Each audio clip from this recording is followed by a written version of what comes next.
Hi, everyone. Welcome to Office Hours. Great to have you here. If you've come here via YouTube and want to know more about what we do, it's really easy. Just head on over to officehours.global. That's our primary web portal for more information and links to the show. Also, note that during the show, you will see a little QR code coming up. There it is, as a matter of fact, right there.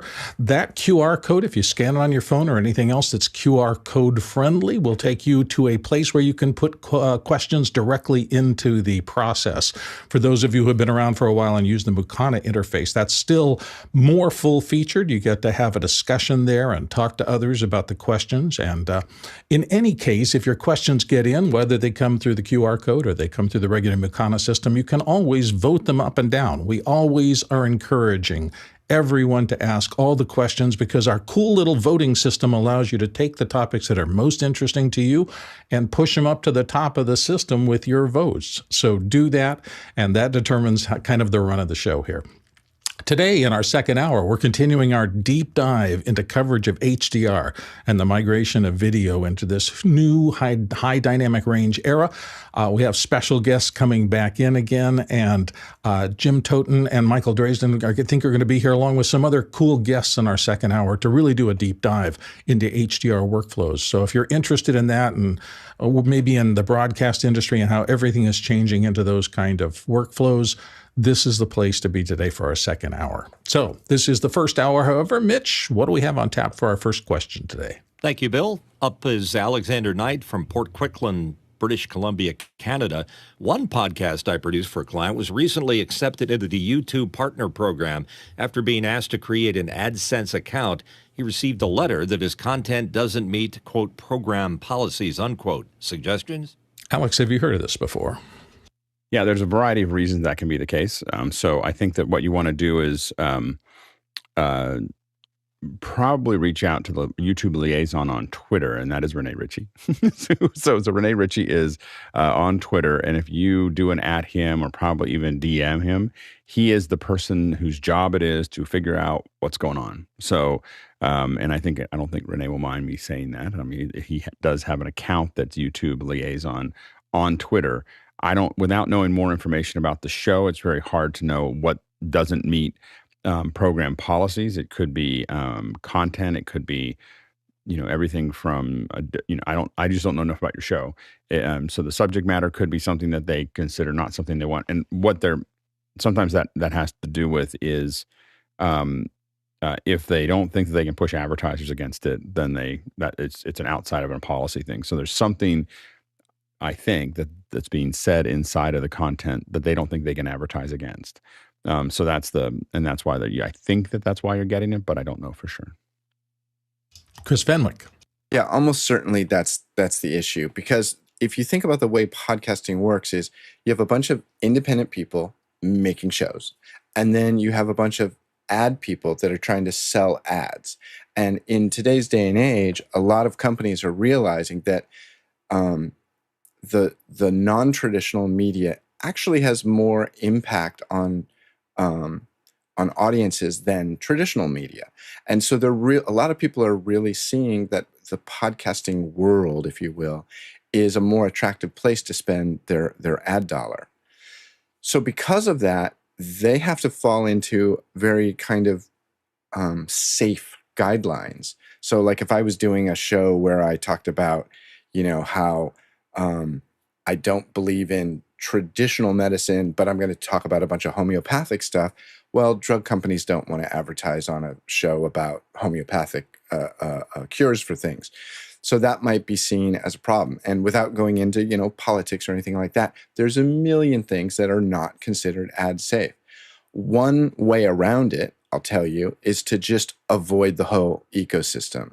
At its core, at its origin, podcasting didn't fall into these, strict guidelines. It was very much kind of the Wild West, and that still exists. You can still generate your own RSS feed, and there are ways to get audiences that don't involve going through YouTube and don't involve going through Apple, iTunes. It's a different audience, it's a smaller audience, and you don't have the straightforward ways of getting money through like AdSense. But if your message is more important than those dollars, that's the way to do it. And there's a trend. I think it's called podcasting 2.0. Adam Curry, the person who sort of started the podcasting thing with David Weiner, he has a whole. There's a whole bunch of podcast apps that are totally outside of the traditional ecosystem, and they actually have features that are way beyond what like iTunes and Spotify and stuff do. It might be worth looking into if your non AdSense friendly content is more important to you than the potential dollars to make from it. Look into it. Podcasting 2.0. Thank you for all of that. Let's go to the next question. Paul Walhus from Austin, Texas, asking, Apple, NVIDIA, Alphabet, Intel, Samsung, AMD, Synopsys, and others plan to invest between $25 million and $100 million each in ARM's IPO. Amazon decided against. What's the significance of this? John Preto, what are your thoughts?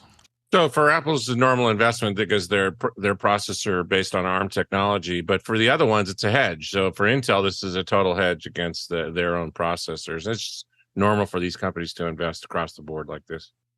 Alex. Yeah, I think that Amazon just doesn't have, I don't think they feel the need. Like, I think that all of these other companies absolutely have to have a hand in what's going on with ARM because their futures are completely entwined with it. Whereas Amazon probably looks at it and goes, well, we don't, we are going to benefit from all of them doing that, but there's not something they're going to ask for or push for.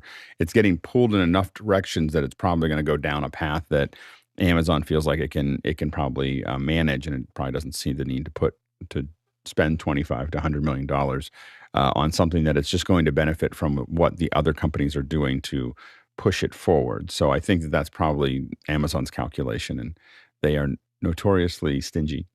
So they don't, they're not going to spend money if they think they're going to get the same outcome without having to spend any money. Yeah, that's kind of a business basic. If you don't need to spend it, it just goes to the bottom line. The funny thing about that is that sometimes you don't need to spend it, but you get more influence. You get closer to the front of the line when you throw money into it. So by putting $100 million in, you're a bigger player in that pot than you would be otherwise. So I think that there is some reason to put money into it to make sure that your notes are heard. Amazon can probably guarantee that if they have anything that they ask for that is not being asked for by the others, it won't happen. But I think that they're not trying to be, at least from the stuff that I've seen so far, there's nothing that they're doing that's attempting to be cutting edge. Like it's not, when it comes to like the hardware development that's using the ARM chips, they are looking at cost-effective solutions to deliver ads and content and let you buy things and so on and so forth. But they're not going through the heavy lift of really pushing the outer envelope. And so I think that they're benefiting by just drafting off of the companies that are. Yeah, they don't really need a seat at that table. They're big enough to influence it regardless. All right, next question. Alexander Knight in Port Coquitlam, British Columbia, Canada. I'm testing out a Soundcraft UL24R digital mix, which has 8 channels of auto mix. Does auto mix only push down open mics on inactive speakers in multi-mic setups? I noticed with just one mic, it does nothing. Courtney. Well, yeah, essentially that's what it does, because it takes it achieves an average level by taking the mics that are getting signal now and adjusting the other mics downward, so till it hits its average level of the person speaking and the people that are not speaking. So and the algorithms vary, and they have different settings on them, so you can prioritize one channel over other channels, so that if one channel is speaking and somebody speaks up on another channel, it won't interrupt that person by bringing their microphone up until that other person stops speaking. So it has things like that. But yeah, it does have the basic result is it brings down all the channels that don't have sound on them. So you hear less of the sound coming from the speaker in the same room over the other microphones. Alex. It's pushing all the mics down. You just can't see it because they're not there. It only has to make one decision. It doesn't look like anything's happening. Down. It doesn't look like anything's happening because it's just like, I'll push all these down, and there's nobody there, so it just pushes down nothing. But it's pushing down. If there's nobody there, they're already turned down. if you auto mix a channel and it's not there, does it really exist? This is way too philosophical for this morning. I think we desperately need to move to the next question. It's auto gain control if it's just one microphone. It's auto mix if there are multiple microphones. That's all right. Again, way J.J. too McKenna philosophical. from Lower Escabo, California has a question. In this dawn of AI, what is the practical methodology of adding artificial learning to developing software guided by humans? Are there any AI software packages that one can install and feed data sets in a closed environment to affect this construct? John Predo's going to start us off here. John? Why does this remind me of Aquarius? This is the dawning of the age of Aquarius. Mitch, I need a little background vocals here. Where's the fifth dimension? Don't do it. So what's happening is people build upon a foundational model, right? So you get Llama or Llama 2, and then you have your data set that you feed into, and hopefully you have enough data for the relevance for the AI to take control of your additional data. But there's tons of this stuff out. If you go to Hugging Face, there's tons of these applications and platforms out there. And OpenAI just announced a developers conference in November, and they're supposedly announcing a bunch of new stuff like this at that event. Paul Wallace. Yeah, I think that coding is really taking off with AI, and the general mass of public is getting less interested, and coders are really benefiting right now. Alex. John, can you explain Hugging Face? Hugging Face is just a social community for AI. So there's open source models there, and there's all kinds of related information and code. It's a cross between GitHub and like Reddit. That's what it is. It's more resembling like a Reddit. So it's a cross between Reddit and GitHub, specifically designed for AI. That's a little frightening. Anyway. And I think that one of the things about all of this stuff, the folks that I think are benefiting the most from this are actually not the beginner programmers, but the advanced ones, because the tendency to be subtly off or to have some hallucinations related to things. An advanced programmer will look at it and go, "Oh, I see what you did there, but that's not going to work." So but a beginner might try to actually use it and then end up spending more time trying to fix that because they don't understand it. So I think that, and this is a bigger problem, I think, overall in AI, is that folks that already know the subject actually benefit greatly from it because they're getting to do busy work for them that they don't want to do. But they know where it's wrong, or they know where it's not putting stuff correctly into it. And that can be from texts, that can be from information. Like a lot of times, if I'm trying, I've talked about this in the past, if I'm trying to explain something, a lot of times I'll get ChatGPT to explain it to a fifth grader or a senior in high school or a whatever. And I'll set, the big key is to set, your source and destination. You are this person talking. This is the subject. This is the destination. This is the person you're talking to. And I'll put that in, and I'll do it a couple different angles, and it just helps me think about it. I already know the subject. I know how to do it, but trying to think of cool metaphors or whatever greatly accelerates and improves my ability to talk about it. So I think but I think in the same way, I talk to a lot of programmers, and they use it for an enormous amount of their work now. Like it is really, but they know when it's not working. Like they know when it's off, but it does do tons of, I just need you to build this one little class of code that does this, and you look at it, you scan it, and you go, "Oh yeah, it's better. It's a lot faster than writing it." There's 200 lines that you didn't have to type, in there, and oftentimes it will come up. I'm told, I haven't used it for this, I'm told that it'll come up oftentimes with more elegant and more creative solutions than they would, because it's thinking about all the things, not the way that they've always programmed. So a lot of times they look at it and go, "Huh, that'll work," and that's a pretty cool way to do it. And again, equally they'll say it's not going to work. So, and they just get it to do it again. But having it do it 3 times is way faster than writing it and trying to figure it out. It's interesting. AI is human guidance rather than human substitution. That kind of resonates with me. I'm really, I think that there's a massive, I'm looking at how do we process massive amounts of content, and I'm really fascinated by the idea of what AI can do related to what I work on, which is just, we sometimes have hundreds and hundreds or thousands of questions coming in. How do we find what we're looking for? And I think that's where this is going to be super valuable, where we used to have, now to your point, Bill, where we used to have 10 people, we can actually do it faster with 2 or 3 and a system that's kind of, we can guide and tweak. And it'll actually do it faster and better than the other 7 that were going to be there. Yeah, still disruptive, but disruptive in a different way than people might imagine. So Right. this will be a fascinating thing to watch as it goes on. Let's get to our next question. From Samuel Watursky from Owyhee, Nevada. I need a USB hub dock adapter, power delivery with over 150 watts, and hopefully at least 4 USB 3.2 ports. What's the panel suggest I buy for this? Oh, that's a lot of power. Chris Fenwick, you know anything? Probably not. Samuel, I really hate it when somebody asks a question and the response comes back, I don't know anything about that, but I'm going to talk about something else instead. I'm going to almost do that. So I've been watching Anchor power supplies for quite some time now. The products that they announce and the products that they show look super interesting. I've never actually bought one, so I can't speak from experience. But if you go to Anchor, anker.com, and you scroll down, they have all kinds of different power banks, but also chargers and power strips.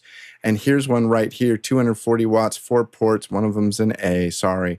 But I think it might be worth looking at that company. Again, I haven't bought it myself, but I've been very intrigued by them for quite some time now. Paul Wallace. Yeah, I used, before office hours, before I learned about OWC, I used Anchor and I used Satechi hubs. Now I use the OWCs. They seem to be much more popular among the office hours group here, and they make a form factor that'll fit under a Mac Mini. And this is one of those it depends questions. It depends on, do you need USB 3.0? Do you need regular USB-A? What do you need, Mitch Hill. I'm using an OWC Thunderbolt dock, and it's 95 watts, and that's the most I've seen of any of the OWC devices that can go to. So 150 is going to be hard to reach in the OWC camp. Alex? Yeah, the top of the line OWC and Sonic Tech are at 100 watts. So they have those, and that's if you need data as well as power delivery. To what Chris was talking about, these are a couple that I carry a lot of these around. This is 240 watts. It doesn't do 240 watts per port. It does up to, I think, 100 watts per port. It's got 3 USB-Cs. Let's see if I can put it in here. 3 USB-Cs and 2 USB-As. And it's made by Wodeby US. And I have another one by the same company that's 200 watts, that's smaller. And this one has 3 USB-Cs and 1 USB-A. And the advantage of this one is that the plug is built into it. I guess the advantage of this one, it takes cable, so you can put it somewhere else. And this one has a cable, but it's just a little less convenient. So I usually carry, this is my travel kit. I'm going on a little trip today, so this is my travel kit. That's why it was sitting there, and that's what I take with me to power everything that I need. Make sure you get them back in the bag. I'm going to put them back in the bag right after we answer this question. All right. Go ahead, Chris. I just want to wrap one other thing. And Samuel, you're right. You said hub. I took power. I leaned heavy into the power distribution. So Alex is right for pointing out the difference. Yeah, and I think that if you're looking for the hub, then I think 100 watts is going to be the most you're going to. I haven't seen any hub that does 150 per port, but I think that you look at the Sonic Tech. I think it's the Thunderbolt. Echo 11 Thunderbolt 4 dock is their top of the line, and OWC has another very large hub. They're all in the $300 to $500 range for those hubs, and they are self-powered, so they can draw. They're not drawing it from your computer, and they both have a lot of ports. Yeah, I'm going to support Anker as well. I have a lot of Anker devices. The most recent one that I bought is their reasonably large power bank, and it has a lot of sophisticated circuitry in it. They're very good at power management and power distribution. In terms of the hub, that was my original thought, was I haven't seen anything beyond 100 watts. I just don't think that's commonly out there. And even, I mean, this thing will recharge my MacBook Air a couple of times. It has enough juice to do that. And because of the power delivery ports on the new machines that sync up and negotiate the power delivery to a device, they're very handy and very useful, even for something beyond recharging your phone and things that are commonly done. But as a power supply, I just don't see them going beyond 100. Maybe I'm wrong about that. Paul, do you have a last thought of something you know before we move on? Pay attention to the port sizes. These are USB-C and these are USB-A. So you can adapt a USB-A to C, but you can't adapt this to A. I don't think you can anyway. I haven't seen it. Yeah, and that power delivery technology usually is on the form factor of USB-C/Thunderbolt. So look for that if you want the most sophisticated. Anyway, let's move on to the next question.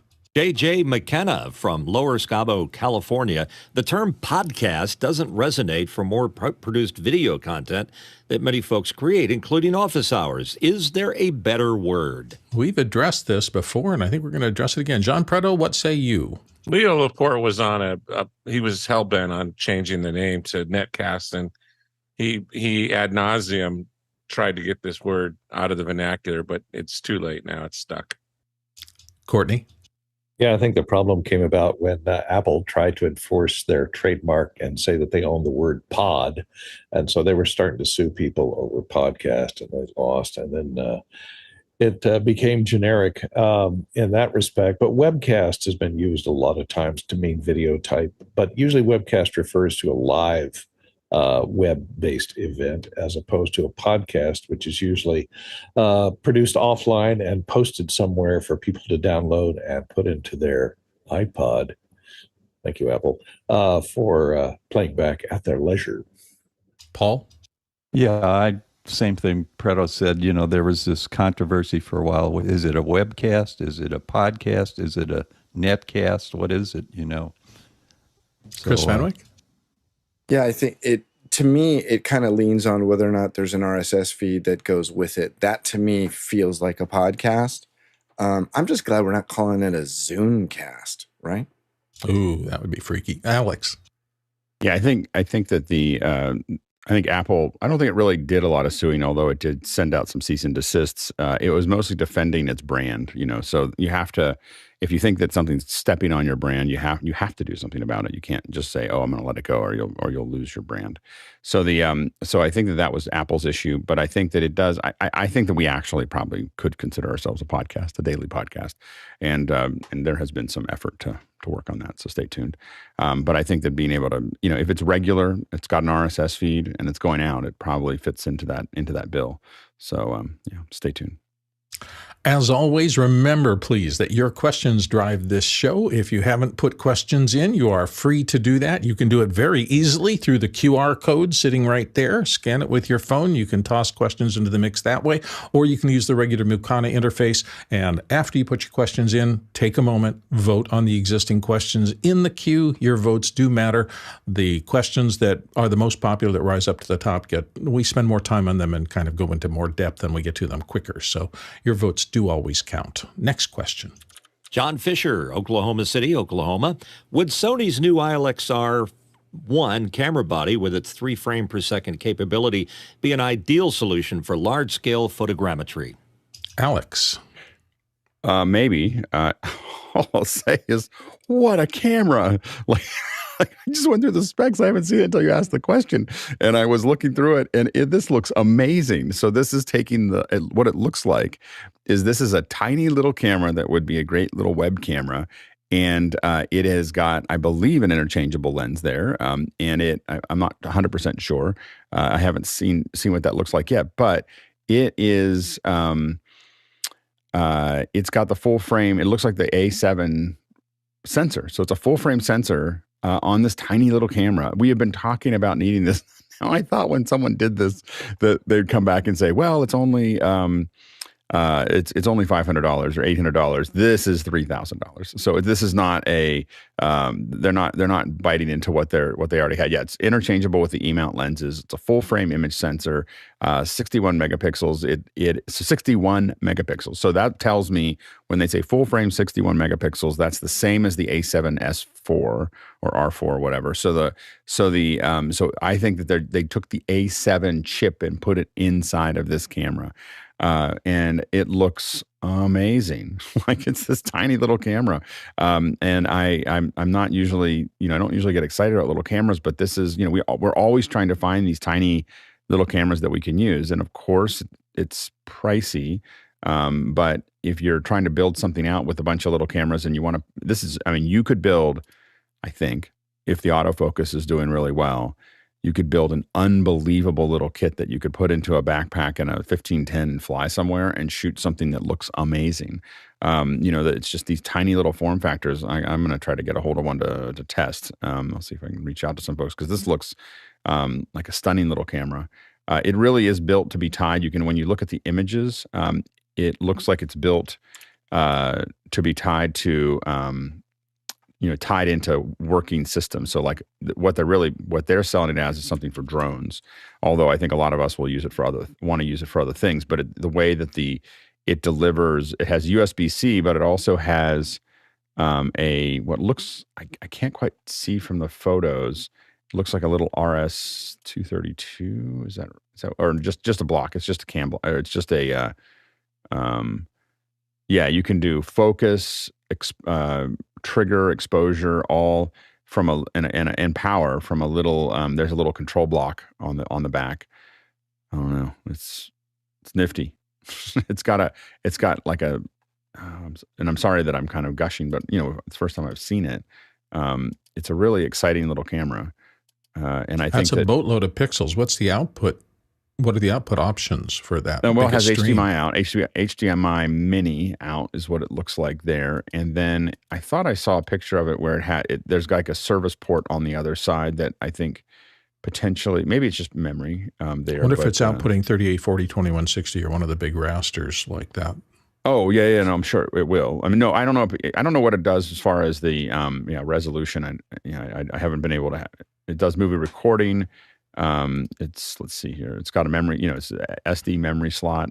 And this is what happens when people get to watch us try to figure something out in real time while we're watching here. But I think that it's a pretty, HDMI output includes 5994, 50, 2398 at 3840 or at 1920 by 1080. And it does an odd, so it does 3848 by 2168 at 60, 50, 30, 25 to 24 raw 16-bit output from the HDMI, which I think only Sony knows how to catch when their cameras push that back out again. And so does it have a little SD micro card in it, something to record on board? Yeah, it's SD fascinating. Card. SD, it's SD. It's a UHS 1 and 2 compliant SD card. And so it will, the internal recording is just the XAVC-S and the MP4 4 and H, the HEVC as well. So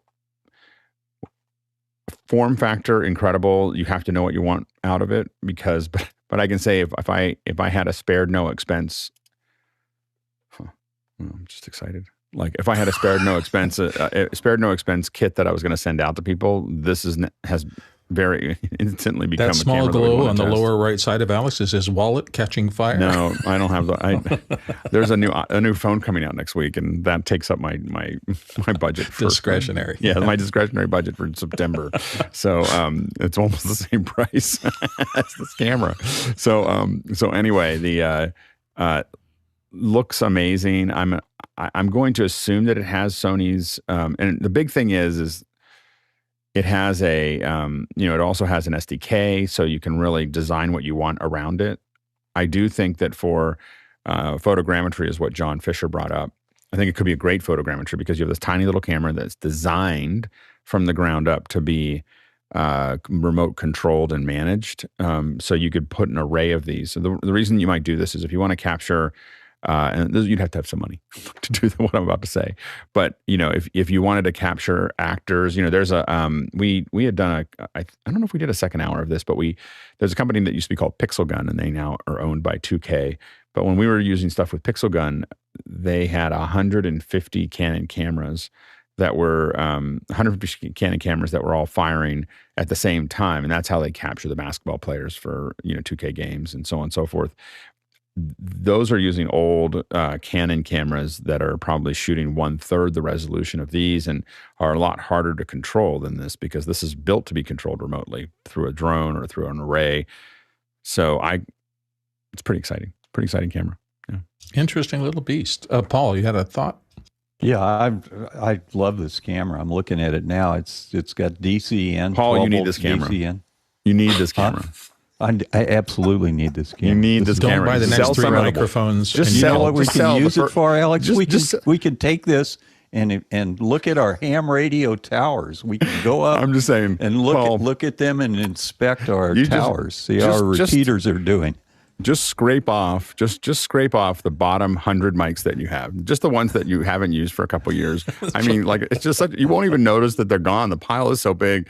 Just take those 100 mics, sell them on eBay. Are you talking about the room that's like? I would like to recommend you buy the camera and microphones. Is that what you mean, Paul? now? Buy the camera, ship it to Alex. He'll set it up for you, and he'll send it to you in about 5 months. It'll never come back. I'll eventually send it back. Anyway, so like when another one comes out, pretty exciting camera. So we've talked. Courtney, do you have one last quick thought? I was going to mention it has a mechanical shutter in it too, which is kind of unusual. So mechanical shutter and electronic shutter. So either or. Oh, interesting. So not just global shutter. How's that possible? We just looked inside it. I don't think it has a mechanical shutter, does it? Well, Courtney must be reading specs here. It says here in the specs, mechanical shutter / electronic shutter under shutter type. Courtney, can you show the back of this thing? Do you see a mechanical shutter there, though? Look at the back of this thing. Maybe it's held out of the way, just like when you hold the shutter open on a standard DSLR. It holds. I don't think it's deep enough to have a mechanical shutter. It's not deep enough to have a mirror reflex, but it's deep enough to have a mechanical shutter at the back of the lens. Yeah. Well, we are fascinated today, so I'm sure we'll be talking about this more as time goes on. We've spent a good amount of time on it. Let's go to our next question. Moving on with Chris Widener in Lafayette, Indiana. Clubhouse is pivoting from live audio to group messaging is the headline this morning, but it isn't too little too late to save the platform. Preto, you still on Clubhouse doing a lot? Oh, man, I'm going to have to find my post from when they first launched that week saying their short-lived life of Clubhouse, right up there with Periscope and Meerkat and all the other ones that have died. There's no way they're going to survive in a group messaging platform. No way. Paul Wallace. Man, I see a big comeback for Clubhouse. We wrote them off. We thought Clubhouse not happening. Now they're coming. Group messaging is the killer app. Look out, folks. They're coming. Alex, look out WhatsApp. Make sense out of this. Fundamentally, I felt like there were, we experimented with Clubhouse here and we looked at it. I'm always like, I'll always jump into something and like get started and take a look at it and kick the tires. And I never want to be, I don't ever want to miss anything, but it didn't take me very long to see what was missing in Clubhouse. And the first thing was their distribution method of how they wanted to spread was really creepy. This whole like, give us all your contacts and everything else, and you can invite them all or whatever. It was a super creepy way to do it. And so I think that was part of it. The second issue is without any real conversation management that wasn't in audio, it made for incredibly uncomfortable shows, because you'd have people kind of bombing the show. You'd have people that were, when we applied what we used for this show to Clubhouse, worked great.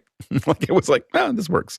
But when they just try to do it where they have to cue each other completely in front of everyone, people just don't understand that doesn't really work. And I think those are the key things. It just and then the third thing is that there are very few people that are good to listen to for a long period of time. Sometimes not even us. But I think that listening to people for hours especially on their phones, everybody sounded horrible, like all the time. And there's like background noise and there's all kinds of other things. And, having civilians not using real equipment, talking for hours, it, creates a level of cognitive load that makes it hard to keep coming back, And so I think that only the most hardened listeners were willing to do that. Paul, do you have a quick comment before we move on? Yeah, I think they're going to add video. I could be wrong. I'm not basing it on anything, but I think they're going to add video in there. I'm sure that'll fix everything. Group messaging with video. What could go wrong? Oh my God. Let's add a ton of bandwidth to a very low bandwidth messaging. Remember how much fun we had on Clubhouse, Alex, when you get the whole group to go there? Remember those days? We tried it a couple times, and I was like, I can't do this. Anyway, let's move on to our next question. Jeff Nilsson from Lake Burton, Georgia. One of my co-hosts is a freight dog pilot traveling the world. Need to come up with a lightweight kit, MacBook Air, Mix Pre 3, maybe an ear set, headset mic, Countryman DPA. Well, we've talked about this a lot, and it shouldn't be that terribly difficult. I mean, we talk about MacBook Airs do have an amazing performance. The one downside to them is that the I/O on the side of them is very limited. You have basically 2 ports and a power supply that doesn't eat up a port like on some of the old MacBooks. So in that respect, a little travel dock, OWC makes one that's bus powered. A brick for that would get your computer stuff taken care of.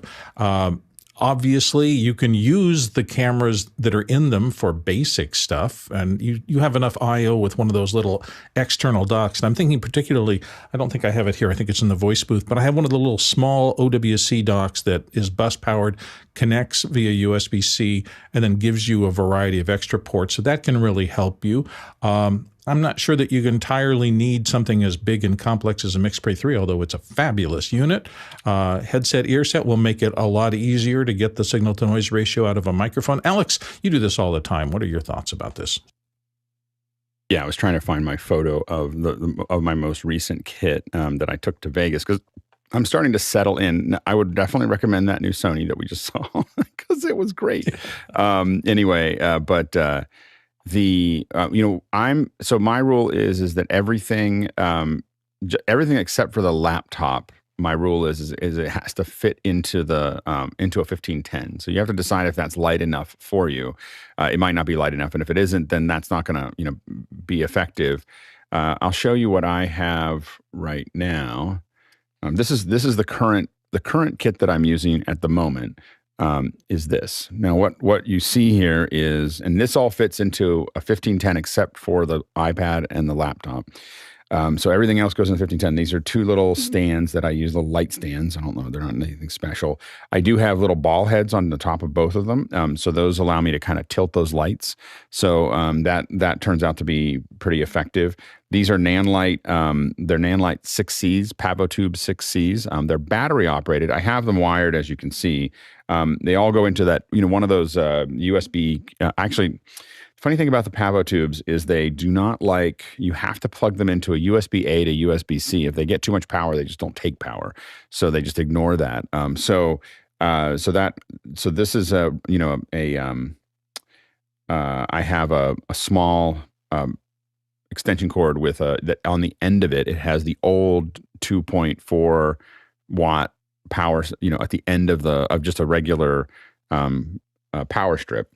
And then, so that power strip's in there. I have this, this is one USB-C power supply. It's different than the ones I showed you before, and it's made by, i5 Creative is the one that I have in my kit. And so that kind of carefully powers all the things that it needs to. So this is my 13 or 14-inch laptop. That's an old Intel, but the laptop is useful for this. I thought I'd go with something like a Mac Mini, but this works really well. This is a stand, and I can't remember the name of it. We've talked about it in the past. It's kind of, Brocoon, Brocoon. And it folds into almost nothing, to almost the thickness of the metal, and then unfolds, and it's very stiff. So it really is easy to put up there. I have a small tripod here. I think I actually have that here. Hold on, this is it. Hold on. Going on my little trip. it's the Manfrotto Be Free. So it's small. The key is that it fits carefully into that system. So the Manfrotto Be Free is Alex, the tripod. if you're holding it up, here. we're seeing your screen. No, share I now. know. Okay. I'm saying, I just need to find it so I could read it. Manfrotto Be Free is in the back here. And then this is the Sony FX30 that I'm using with that's a 35 mil 1.4 lens. That's the most important, I don't know if it's important, but the most expensive part of the system to have there. But I will tell you, in hotels, having really short depth of field is really nice and you may think that, I just need a little webcam, but you need that short depth of field more on the road than you need it when you're at home, because you just want to blur out that background naturally if you can. So anyway, so that's that. It's got a rig on it. It's got a one of the small rig cages on it to kind of let me attach it as I like. I've got a switcher here. This is the little Blackmagic Mini. The reason I use that is so that I can put up a still if I want to not be seen. So it's just a nice hardware. Like, I want to just tap away. I don't like turning off my camera. I'd rather just give you a still. And oftentimes what I do is when I get to the hotel, I will save that still into the switcher so that I can, I'll take a still from the switcher, save it into there so that I can, appear and disappear magically. It's a fun little trick. Anyway, this is the noise. This is the Sound Devices. Sound Devices Mix Pre 3 with Noise Assist. The Noise Assist, again, super valuable when in hotels. I would not travel with anything else, because being able to remove all of that, all of the air conditioning, that's AC is the real problem that you get into on the road. And being able to remove the AC, it's just way better than everybody else's. Like, I know everyone thinks that they have something better or there's something that's as good. It's twice as good as the next thing. Period. Like, I've tested all of these. I've worked through them all using a DPA 4066 that goes into that. So what I do is I join here, and the only reason I'm using the iPad is because we have this question system that I have to kind of manage and look at and so on and so forth. So I found that trying to do that on the same page created a lot of confusion there. That's my travel kit. All of that, except for the laptop and the iPad, which go into my backpack. They go into the little area against your back because they're so small. They'll just fit into that area, that little zip up area on a Rush 24 that is actually behind the main cavity. Keeps them safe, keeps them, the weight distribution works better when I'm traveling.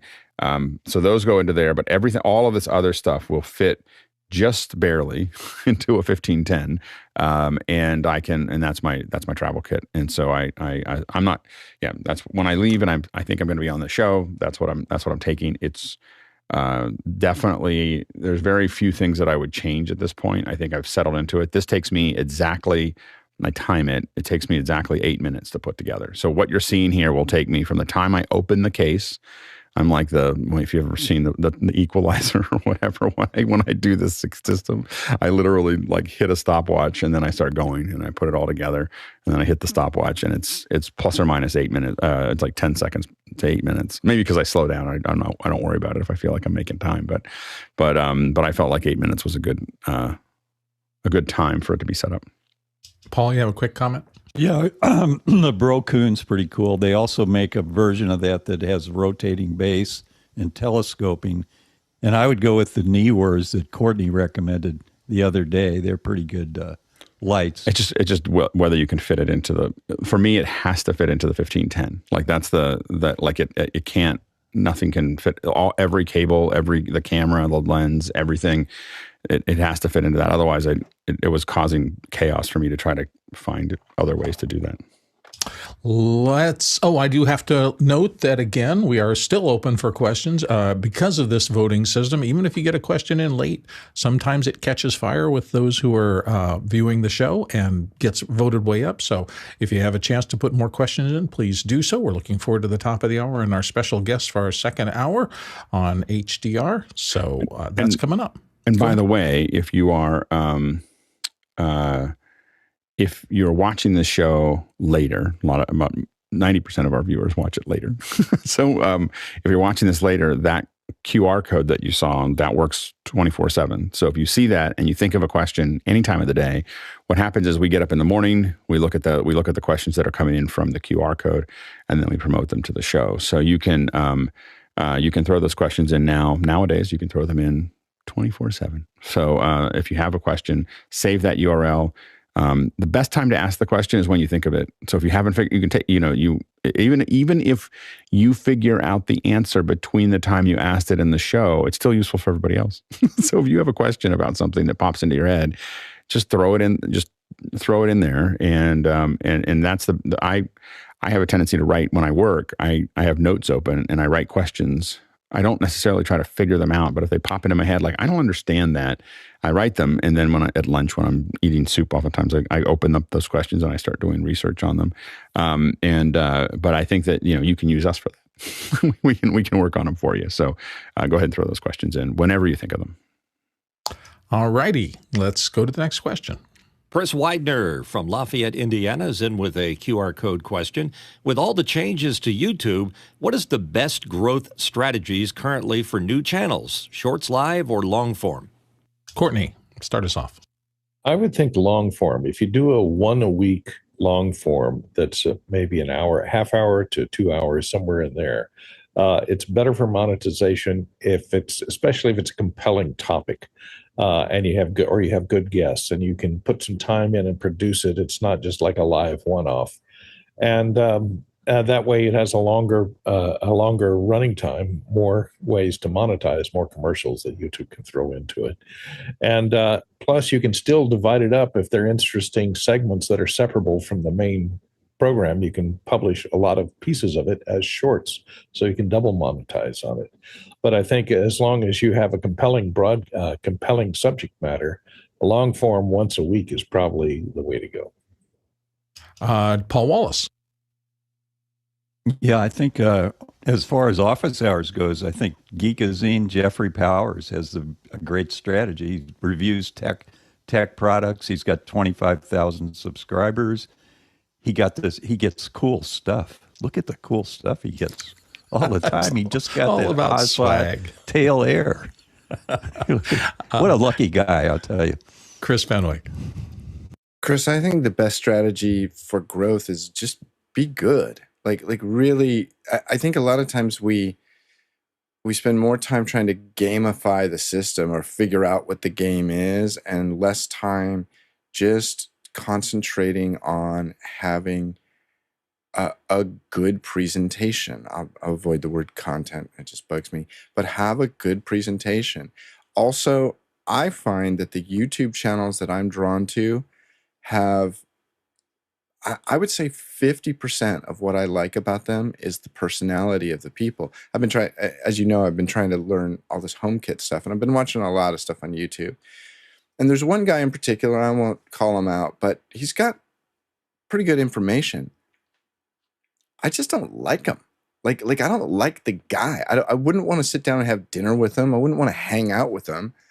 And what it means is I'll see one of his videos. I was like, that might have the answer that I'm looking for, but I don't want to hang out with this guy for 8 minutes while I learn the answer. So I think personality, YouTube is a medium that relies very heavily on personality. And there's no science to that. I don't know. I consider myself to have PDD, which is a personality deficiency disorder. So who knows? Yes, I'm sorry you don't like my YouTube channel, Chris. I apologize. Save us. I guess I have to be the curmudgeon. So out of the millions of creators on YouTube, the chance of being successful is the same chance you have of being a professional in the NFL. I would sell insurance or Amway, Chris. That would be my recommendation. No, not Amway. Can you do it on YouTube? That's it. There's the brilliance. Amway on YouTube. I'm swearing you'll get rich just in weeks. Let's move on to our next question. And it's from Derek Alexander in Riverside, California. I've heard about the Office Hours radio app for iOS, but for the life of me, I could never find a way to download and install it. Is there an easier way to get it? I'm not sure, and that is an Alex question, and Alex is getting ready to bring our guests in here for the moment. He's the only one qualified to talk about kind of future things. John Preto, do you have any thoughts about this? Yeah, the radio app's currently on test flight, which is Apple's developer application. It's not officially available in the App Store yet, so hopefully soon. That's right. And if you're not in the test flight system, it's pretty, it's not super complex, but it's a thing designed for beta software to let people who are beta testing it get into the Apple system and put in suggestions and find bugs and things like that. So there's no guarantee it's going to work smoothly at this point. Paul Wallace? Yeah, JP said what I was going to say. Test flight. Get test flight, and then you can get the app. You can't get it through the regular app channels. Yeah, there you go. Let's go to the next question. Gregory Wheeler in Ellicott City asked, has anyone used an AI tool to shorten a video with dialogue? John Preto, do you do this? So when Descript first came out, we spent a lot of time testing it out and using it. And I'll put Chris Fenwick or Bill Davis against anybody on Descript all day long. We just found it counterproductive. A good editor on a tool, and when they bring those features in like they have on Blackmagic and to Final Cut, it's going to be a great tool for mature editors like Bill and Chris. So editing via text editor method like they've done now in Blackmagic, and I'm sure it's going to show up in Final Cut one day when they edit it. But Descript is the tool of choice out there for doing it that way right now. Chris Fenwick? So John, to be clear, isn't Descript the one where you're actually looking at the text and you're copying and pasting it? I don't think that's what is the tool that Jonas uses where he dumps in a video and it cuts it up, makes it vertical, puts all the text callouts and stuff. What's that tool called? There's a bunch of those out there. The CapCut is the one that the kids use. What's it called? CapCut. See, I think that's what they're talking about. Tend to use AI. that for their Overwatch I think that's videos. what they're talking about, AI tools, and not Descript. Descript's a different category. It's text-based editing. Paul Wallace, text-based video editing. Wait, it's one only last thing for before people. we go to Paul. One last thing. Sorry, Paul. Yeah. What I was going to say, Bill, and I think you would agree, if you've watched these things where it's like a social media creation tool where you dump in a big video and it just chops it up. And I don't know how it's doing it. But when I watch those videos, John, in particular, they always need a little help. They always need a little help. It's like that word is phonetically sounds right, but it's actually the wrong word. Or that's chopped off just a little bit. It always needs a little help. And if those tools created, a Premiere or a Final Cut timeline, nobody really uses Resolve. The one we use to shorten is called Opus. That's the one that's the is one that what Jonas uses? That's Jack the one Jonas? Jack uses, yes. Okay, Opus. so Jack is a friend of ours, and his YouTube channel is called Overland Channel. And he'll take the long videos that we do, and then he runs them through Opus to make little shorts. And it does it fast, and it doesn't, and you don't have to like belabor over it. And I look at it and I go, that's a half day to cut that. And he's doing this stuff in minutes. So in that regard, it's awesome. But the end result is it just needs a little polish. And if I could go in and like fiddle that stuff, it'd be really awesome. But I don't see, I'll be honest, I haven't looked at the UI, but I don't think it gives you the ability to take its edit and put it into a timeline and then fiddle it. That's my complaint about this stuff. Sorry. That's right. Paul, I was coming to you. Yeah, it's just kind of like for noobs like me, I use Descript to do quick editing, but I'm learning Resolve, and I take it from what I've heard from Chris and others that if you're just starting out, Resolve's the way to go, not Final Cut. But for Chris, who's evolved into a masterful exact opposite, Paul. Exact opposite. Resolve is very hard to learn. I don't know if you were being facetious, but Resolve I'm learning it. I'm learning it, Chris. Okay, but what you said, I don't know if you were trying to be sarcastic. But, no, I wasn't. I wasn't trying to be sarcastic. Then let me correct you. If you're just learning editing, don't start in Resolve. It's too difficult. If you're literally just learning editing, I would use like iMovie and then Final Cut. But Resolve is a much more advanced tool. So I just want to clarify because I couldn't tell if you were being sarcastic or not. Would it be better to spend more time learning Resolve or less time learning something like Final Cut if you're just starting out? There's two things you have to learn when you're editing. One, why you make edits, and two, how to make the edit. Okay? And so why you make the edit is this going to make this content easier to absorb or to get through? If I'm doing something more dramatic, does this close-up help or not? Does this reaction shot help or not? That's the why you edit. But the how-to is particular among different apps. There's similarities of how you bring in B-roll, et cetera, et cetera. But in terms of just, I want to take, 30 minutes of footage that I shot at this event and cut it down to a highlights reel, I would, and you know nothing about editing, I would definitely steer somebody away from Resolve and go to something simpler like Final Cut. Paul, do you have a quick question before we move on? Oh, you covered it. You covered it. Okay, great answer, great. Chris. Good job. I'm just the only thing I'll say, and I want to move on quickly because we've got a couple more questions to get to before we run out of time here. To me, all these things tend to be in the 99% category. And what I mean by that is that the same reason that auto text generation out of soundtracks on video, when you send them out for captioning and things like that, you get about 99% accuracy, which sounds great at the beginning. But that 1% means that there's going to be a misunderstood word maybe out of every 100 words. So the amount of time you have to take to go back and tweak things, and I think this is what Chris is talking to, anything that automates a system that is complex at its heart, like editing, is going to have that instability in that last 1% that to get it really right is going to take a human being looking at it and fixing it. Now, not all content needs to be 100% right to be useful. So there are circumstances certainly where to use this, but I just don't think AI is going to get that last 1% quicker than as we imagine somewhere.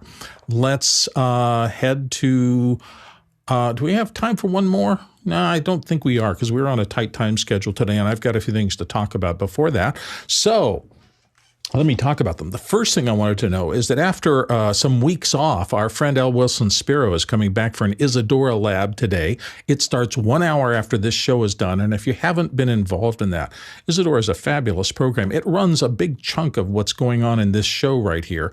And it is something that comes out of show control. And if you're really interested in ever doing something that has kind of the same feel and is as automated as is the Office Hours show every day, learning Isadora is an exceptional place to start.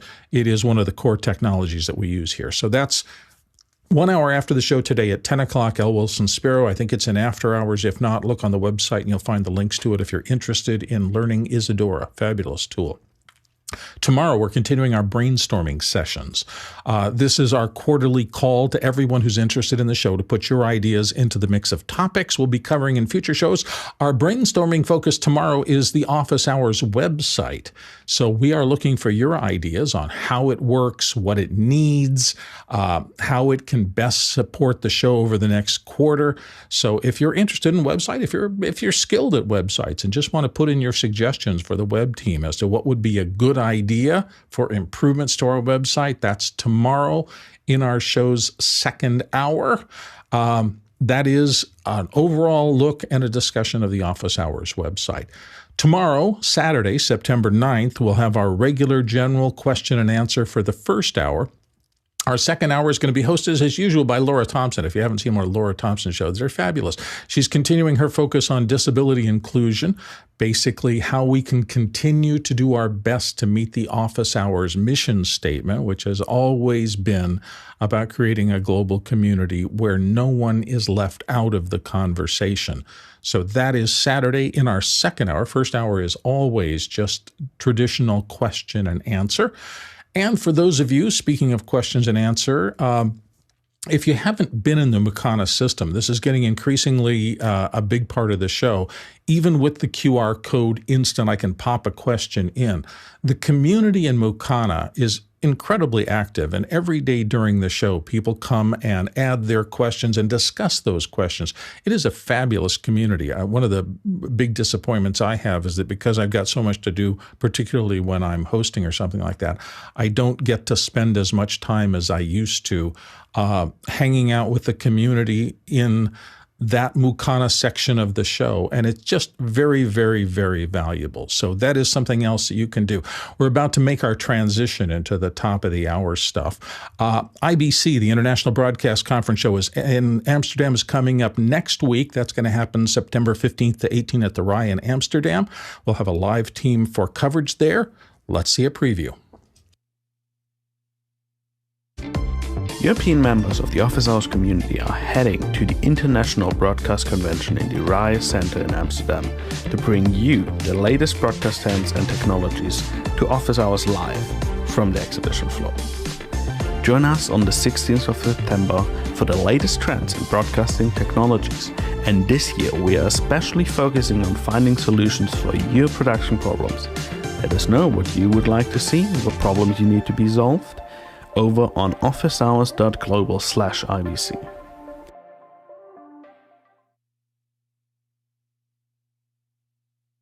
Hi, everyone. Welcome to the second hour, and we're very excited to have continue our conversation about HDR and LUTs and color space and all the things that we've been doing, that we've been working on here. Of course, presenting today, we've got Chris Seeger and Pablo Garcia. Chris, of course, is NBC Universal's Director of Advanced Content Production and has been focused on live UHD and HDR production for the last 7 years. And Pablo Garcia is the managing director of Chromarama, and he has been a HDR workflow consultant for the FIFA, the Olympics, little shows like that, and many of them over the last 8 years. So we're really excited to have them. And the best thing to do is to start to listen. They're going to talk about a lot of things that some of you might not know, might not even be familiar with, might not even know where that comes from. And the best way to handle this is we have the world experts in HDR right now in workflow. There is no better time to ask questions. So as you're listening to them go, they're going to show a couple slides. They're going to talk about a couple key things. I think Pablo's got a little demo for us. And as we go through that, you want to throw those questions in as best you can. Of course, you can use the QR code, or you can go to askofficehours.com. So just askofficehours.com, or you can use the QR code that you've seen in the past. We might put it up again. Or you can just be in Mukana and ask those questions as well. So go ahead and get those questions rolling. And I'm going to go ahead and throw it off to Chris to kind of pick up where we left off from our last episode. Go ahead, take it away, Chris. Thanks very much, Alex, and hopefully everybody can hear me. I'm going to share out a presentation. And while I do that, I want to also mention one more group that uses the Chromarama LUTs, and that's NBC. So all of our LUTs that we share publicly come from the Chromarama system. So first off, I wanted to start with, what is a LUT? Because before we can talk about the future, we want to understand what a LUT is. So if we look at a 3D cube, which hopefully everybody can see, this represents light and color and the sampling points within that 3D cube. And when we apply a LUT, what we're doing is, and hopefully you'll see the animation, we're changing the points, those sample points, to a new position. So we're converting the light and color from this unity position. And would it be accurate? I mean, I think a lot of us know how to use curves. Those are 2D curves there. Would it be accurate to say that what we're doing is representing a transform between the input and the output in the RGB, where the RGB in a cube represents is represented in XYZ? Is that an accurate? I think we can represent it in many different color representations. Right.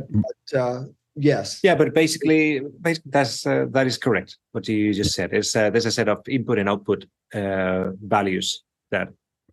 Much like when we have in Photoshop, we have a curve and we see the curve there, and it's saying this is what's coming in, this is what's going out on a given channel or on all the channels. And so a lot of times when I'm thinking about that cube, I'm thinking about it when you look at the LUT itself. I mean, I don't know if you have that, but the LUT is just a text file. It just says when you come in here, go out this way. This is I'm going to add this or subtract this from what's going in and out. Yeah, the reason why I said, kind of, is because within that 3D cube, that LUT, there's actually mathematics that are reinterpolating some of the representations that process the color and light. And in some ways, you can achieve better results by using a different container for that processing. Got it. So skipping over here, we've got a number of different formats. Within the cube LUT format, there are different Adobe and DaVinci versions, and probably quite a few others that Pablo knows much better than I do. The hard part about these cube LUTs is that in the header, they really haven't standardized the parameters that are described. So, we've got these raw numbers that are represented in a text file, as you mentioned before. But the LUT doesn't really know the color space that's going in, the range that might be represented, and a number of other things. So AMP has tried to answer that by introducing a new format called CLF, the Common LUT format. And it's actually going into a SMPTE project so we can further standardize it and maybe move it into ITU. Hopefully that will happen over time. And then we'll have a LUT format that is less prone to error. So, some of these things that we're trying to describe in that header are the color space, the signal range, the matrix coefficients, which allow us to convert from YCBCR color representation to RGB. And we've got to do that for input and output. And just to kind of back up a little bit there, so the header right now doesn't have that. It's making the assumption. It just assumes that I've got 709 and I'm going into HLG or HDR10 or whatever that transform is, or I'm coming in from a raw format from a Blackmagic camera or a Sony S-Log, and I'm just making that conversion. But it's just the math, and it doesn't know. I mean, in the name it might tell us, but it doesn't know these things that are embedded into the header. Is that correct? In most cases, yes. The Adobe format has a domain range control, I think. But these are manufacturer specific. They're not truly standardized.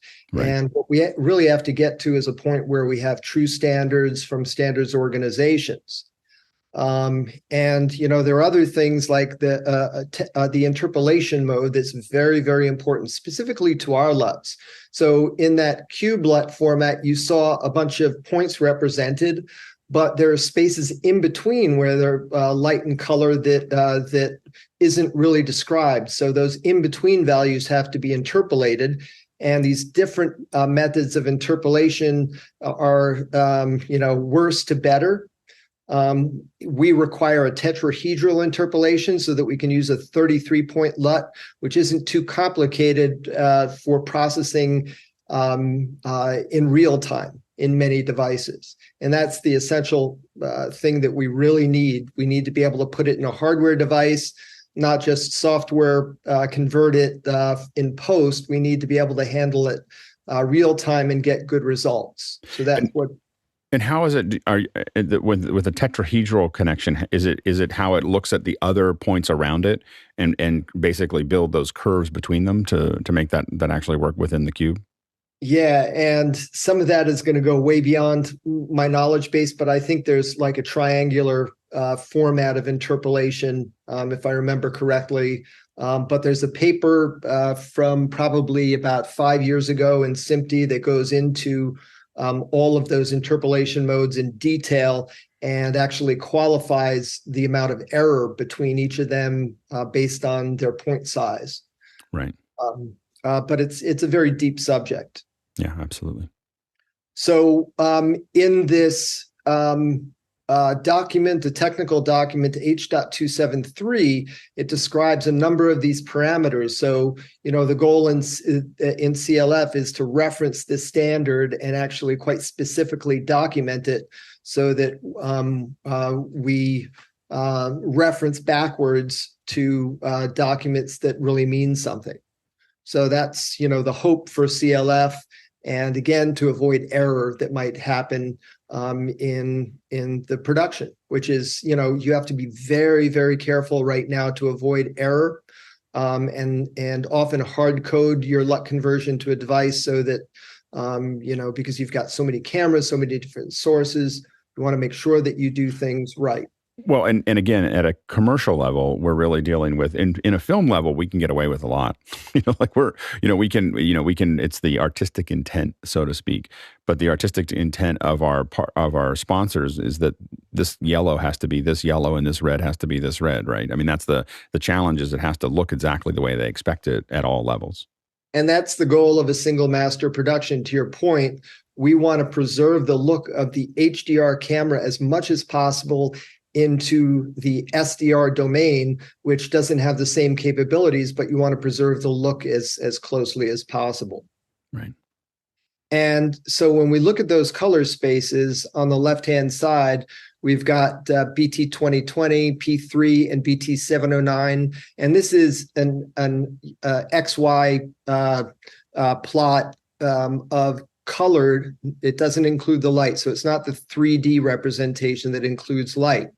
But you can see the different sizes and range of wavelengths that you can describe between BT 709, which is a much smaller triangle, and the larger triangle for BT 2020. So when you convert from HDR to SDR, and from wide color gamut to the BT 709 color space, you have to throw out something. So how are you going to preserve your look while you throw out some information? So a lot of the plots that you see are using an older CIE 1931 representation. We use CIE 1976 because it's a much more uniform space. So you can see the division between blue, green, and red is a little bit better, where CIE 1931 has very little blue. And just to be clear, the color that these are sitting on top of is what we can see as humans, right? I mean, that's kind of the representation of that. And I think BT 2020 gets very close to the range that right. We can see. And the UV plot of 1976 is trying to represent our capabilities. But Pablo may have some additional information there. Yeah, because I've been teaching this bit for quite some time. So what we're seeing here is a bended straight line of all the wavelengths that are transmitted to the brain by the human visual system. Right. That's that curve that you see on the top. That's the nanometers of the wavelengths, and then we have that straight line in the bottom, which is the line of magentas, or which is an imaginary line, because there's no magenta wavelength. Actually, we could say that it's a mistake of the brain. Could be the lack of green or something. You cannot go back because it's actually in a straight. It's just wavelengths. So it's you cannot go back from red to blue. Right. So that's what we are seeing here. That's all those numbers that you can see on the top. And it's a 2D representation, as Chris has said. We have the 1931, which is the most extended in tools and so on. But as Chris mentioned, is not the most uniform.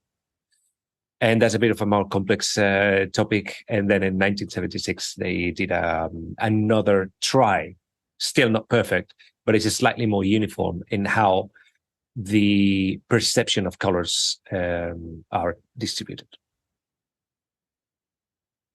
So then we go on using the 1976 representation, and we're looking at BT 709 in this inner triangle and BT 2020 on the larger triangle. And you can see the position of red, green, and blue. These are the primaries for each of those color spaces, are in a different location. So if you were to convert from BT 2020 down to BT 709, what is the strategy you're going to use to do that conversion? Because it's not a linear scale. Like you can't just scale it up or bring it down. You have to figure out how to curve with it, right? Correct. And that's something that Chromorama does really well in their Orion engine. Because what we wanted to do in our LUT was we wanted to preserve the colors while they're within the BT 709 triangle and then skew over to BT 2020 so that we could fully saturate or try and fully saturate our colors. So we get to the edge of the triangle and then we skew over to BT 2020 so we can go to the end of that primary.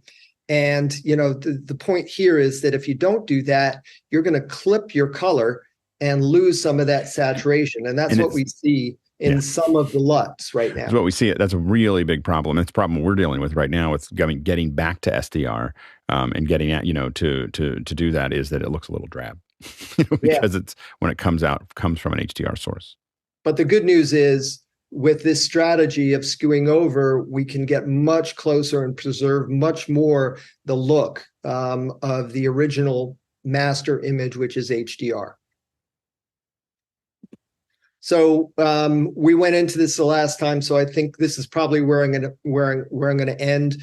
After you do your conversion, after you use your LUTs, you want to make sure they're working. So we strongly encourage people to use this objective metric defined in BT 2124, an ITU standard, where we move all of these color representations and formats into one large container so we can plot them and actually figure out if our conversion is accurate or what the strategy is. So we've designed some tools, commissioned them into a software tool within Voya, a plugin called the HDR Chromometric plugin. And I encourage you to take a look and use it in your productions. And with that, I hand off to Mr. Garcia. Well, thanks, Chris. Let me pass on to my presentation. I hope you can all see. We see it great. That bit. Mm-hmm.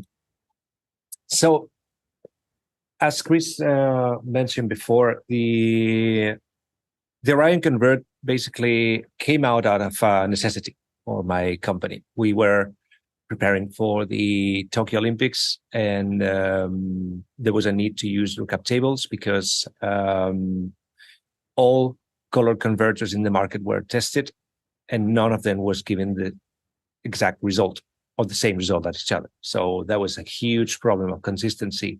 We knew that we were going to find OB trucks coming from all around the world. I think we had nearly 80% of all the UHD, HDR capable trucks worldwide. Each one of them with their own equipment.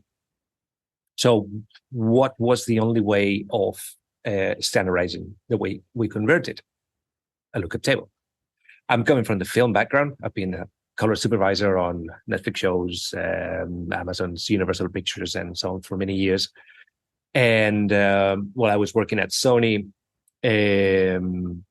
basically, that's what we've been doing for multiple deliverables and keeping the creative intent, etc. So we didn't have the tools.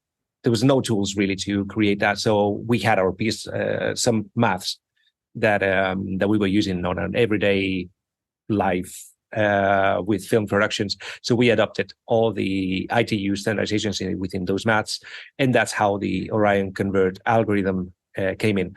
I'm a colorist by trade, so I needed more highlight control, which is what I'm going to show you in a moment. So, in introduction to the Orion Convert, the Orion algorithm takes a novel three-step approach to HDR to HDR or SDR to HDR conversions with a simple and intuitive set of user controls. For me, it was essential that it has to be easy to use, not for myself, thinking on a future time, then maybe it's going to be a commercial. I've been using the color converters from Sony and for many other manufacturers, and they're extremely complex to use. And I'm used of using a set of tools that I don't take my eyes out of the picture I'm modifying. So if I have to navigate 25 pages through a menu, I've lost the reference. I don't know what I'm doing, and I don't even know why I'm in that page. So I need to go back, start again, and it's a massive loss of time, quality, and everything. So it has to be. And I think that's one of the real challenges with live in general, is that I think a lot of folks, when I came out of film, I worked at Lucasfilm and we were working on film, and we have time, have time to let's spend another couple days on it. And, live is such a pencils down operation where, we have a lot of moving parts. They're all going to get added really quickly. And then they have to execute. To your point, I think a lot of times when software developers develop interfaces, they need to spend some time in a truck. They need to spend some time in a live environment where they get to understand that, I know that window is there, but we don't have time to get to it, when we need it. And so it's really valuable. Exactly. You nailed it. I would do the same with colorists. I would send them to set. I spend a lot of time on set with big cinematographers, and then you understand a lot. You go back to the dark room and you understand a lot of what actually happening with that picture, how to modify that picture, what is the intention with it, and so on. So the intent is that these controls should be adjusted continuously through a live production. You will not be doing that on a shot-by-shot basis, as I would be normally doing in a color correction, but that you are capable of modifying those type of conversions according to the light conditions of the show. So that's the main purpose of the Orion Convert algorithm, is that it's fully parametric. So Orion Convert offers necessary tools for broadcasters to create and deliver the HDR and SDR the content that consumers expect, by providing the critical tools required to set up the conversions for your production. This is a sneak peek, kind of a small look at what I'm going to present you afterwards. So there's a unique two-stage that we offer, which is the pre-compression. In this case, the conversion is HLG to SDR. The pre-compression, it's in the HDR space, and the post-compression is in the SDR space. And this is basically the part of technology that we implemented coming from my colorist perspective. Can you describe pre-compression, pre-compression and post-compression of the color? Sure. Well, I can show you after. I'll show you in a moment. I have actually a small demo, but my problem was that the core of the conversion. So actually, this has a logical process. It's going from top to bottom. If you think on the layer, so the input would be on the top of the GUI, and the picture will be coming down to the bottom of the GUI.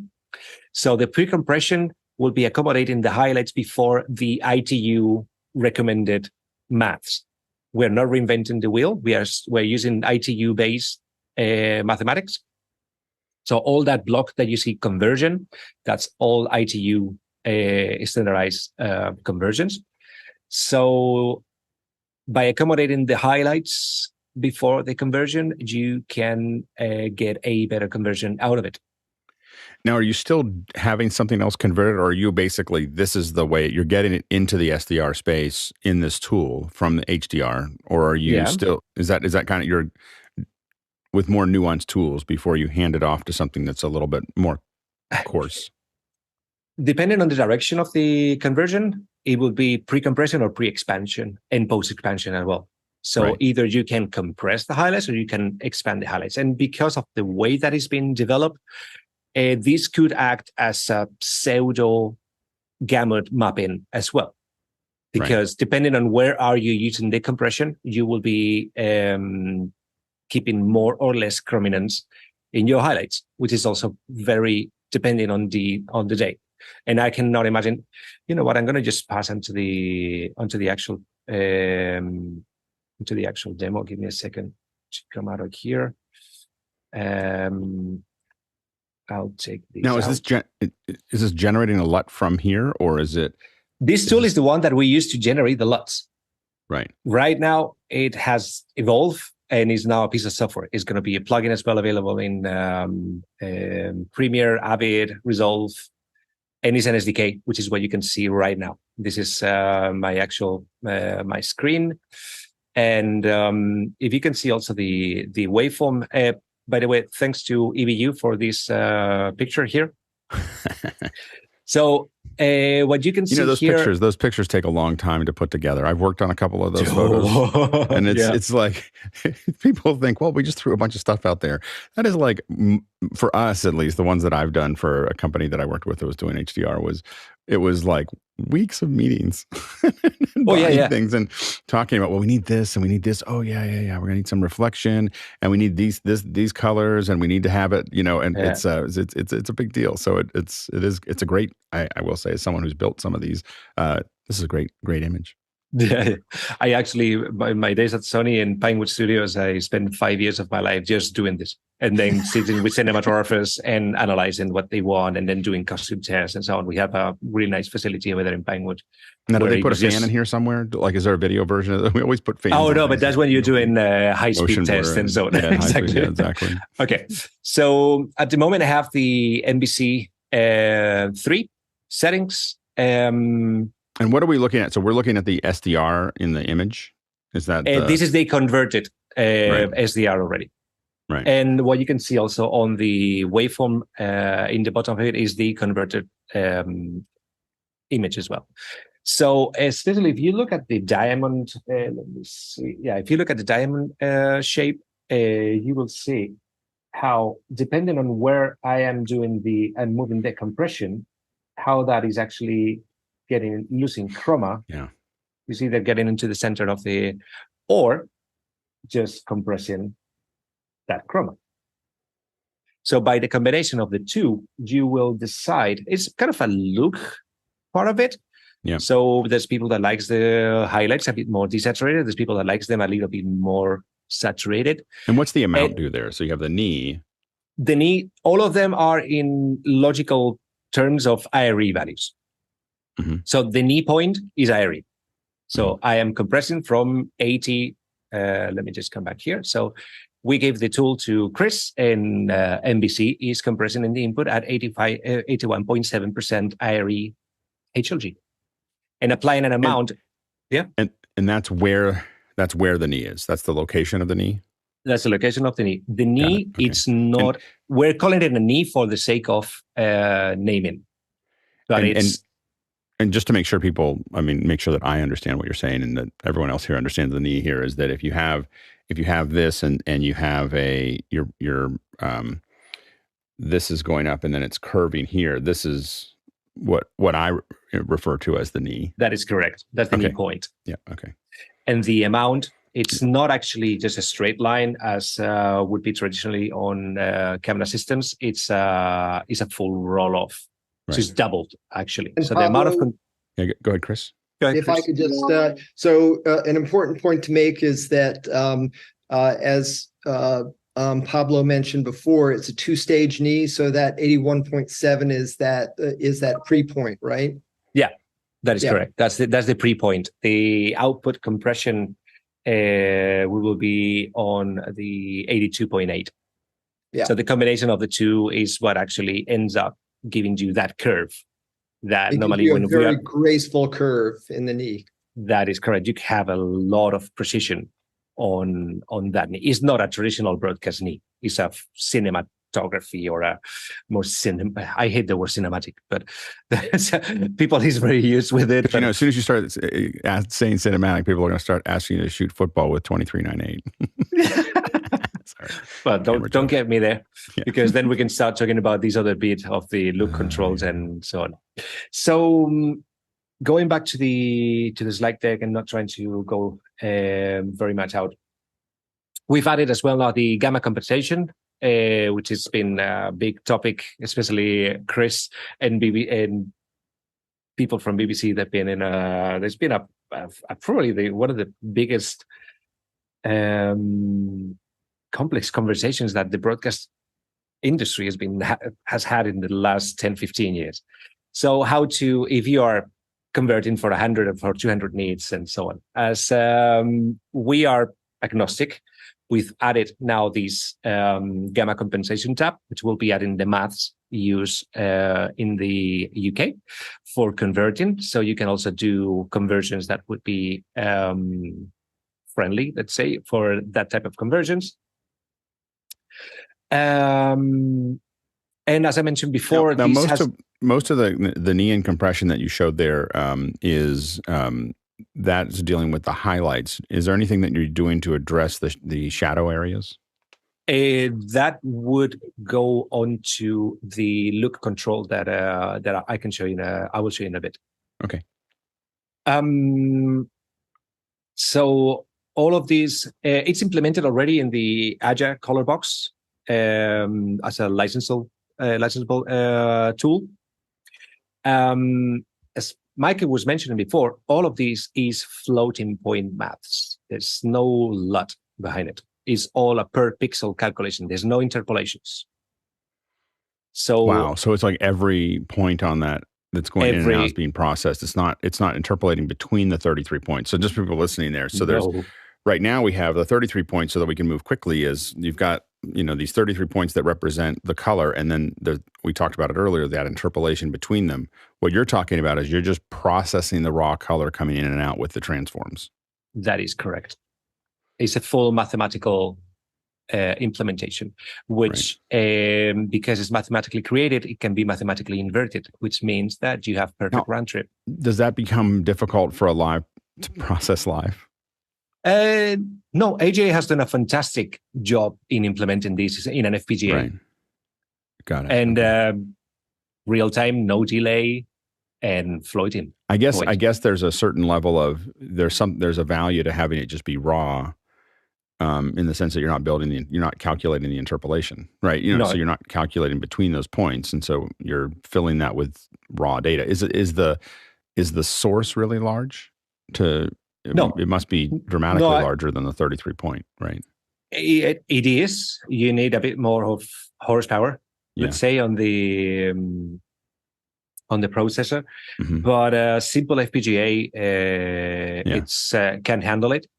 And if we're talking now on software side, which everything is just starting to become more and more software based, right? CPU flies, and if you are a GPU, the density of conversions you can do per unit, you're talking about hundreds. Yeah, go ahead, Chris. Hundreds. Alex, my question for Pablo, like the problem that we set up earlier and how complicated it is to get a LUT formatted correctly in an engine, could this SDK, could you envision this making itself way across the industry and essentially almost giving us the ability to standardize it? So we have a tool that and like Alex, where you're going, like, can we do it live? And in our live environment, we talked about we have to be able to do it for file-based stuff. We have to do it for baseband stuff, like all these different places that all need to work and be consistent. I guess my question for you, Pablo, is could you envision this making it across, that entire breadth of products so that we could, realize the efficiency of having a single platform and this high quality processing? That's the idea, and that's the dream behind the what we call the ecosystem, and is the ability of moving presets between different platforms, different implementations, all of them being floating point. All of those problems that that Chris was mentioning about, that you need to, because a lookup table is a black box. All of those fields that says the color input, color output, that has to be manually dial in into it. It's a human that actually have to, you could automate it, some part of it.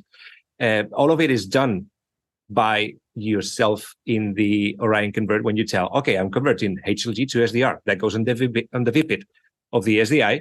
Okay, there you go. And the matrices and everything is calculated as soon as you... So you're embedding that information, the metadata of all of that information into the SDI signal. Is that going into line 21? Yeah, that is correct. That's VPIT. ST352, I believe, is the standard where it's... And that's where... Chris, you always blew my mind on your knowledge on the standards. And I should mention also that because Chromorama, the Chromorama engine, Orion engine built our LUTs, the color box can reproduce the exact NBC transform for up, down, cross, which Aja has released publicly with our permission. So you can just put those into the color box and you're going to get the very best result transform mathematically generated. Yeah, which is what you haven't seen this, and is Chris, this yet. you have it in color box? Do you know if it's supported in the FS HDR? Not yet. We are on conversations with AJA about it. There's a licensing thing that. And that's a good point because it's not a full frame sync just yet, but the goal would be to get it into a product with a frame sync. Right. That's correct. So, Chris, I don't know if because it's quite small here in the presets on the SDK. We've built in already all your conversions, and we're going to add a few more. Excellent. In here. And you were talking about the blacks and shadows, etc. Yeah. So that's something that we've added these look controls, which is a very simple tool. But basically with this, we've basically reverse engineer all the Sony, famous Sony looks. This is also mathematically created. So this invert button actually acts mathematically as well. So you can extract the look out of a piece of content if you would need to. Or so when you say extract, you're figuring out what that. Yeah. But how do you do that without us? Do you need another source for a delta between that to know what that? Because we know exactly what are exactly. It's a. But does that have to be a close resemblance? It's an emulation of these famous looks. By the way, they're not the same for HLG than for SLOC3, which is now implemented. Right. But if we add, for example, that right now that's an NBC conversion with a live look applied onto it. So this could be also extracted. We know exactly those values. What are the? Then you have the pedestral, contrast, exposure, and saturation. Those 4 bits of information. That's exactly what those looks are, and you can extract them in the same way. Do those really give you the same control that you would have if you had a knee at the shadows? I just know that I'm really sensitive to shadows. So I mean, I'm sensitive to highlights, but does it give you the same control? Because that's the so the pedestal is basically. Oh, I see what you're doing with pedestal. I got you. Yeah. I would have loved to add more of a toe onto it. Yeah, because pedestal is really scaling from the white point, right? I mean, so it's pulling up and down, whereas the toe that we would talk about there would be probably a more nuanced control there. That's correct. Probably that's on a different demo. We get a grayscale ramp, and you will see exactly what happens. Which, by the way, if anyone wants to play with you have it. You can have it with a watermark on the color box. And you can play fully with it just with the watermark. So the best thing to do is actually to get a ramp and get your head around about the inputs, the pre-compression, post-compression, etc. And by the way, the other thing to do when you're looking at this is notice how useful it is to be looking at the RGB parade when you're moving sliders.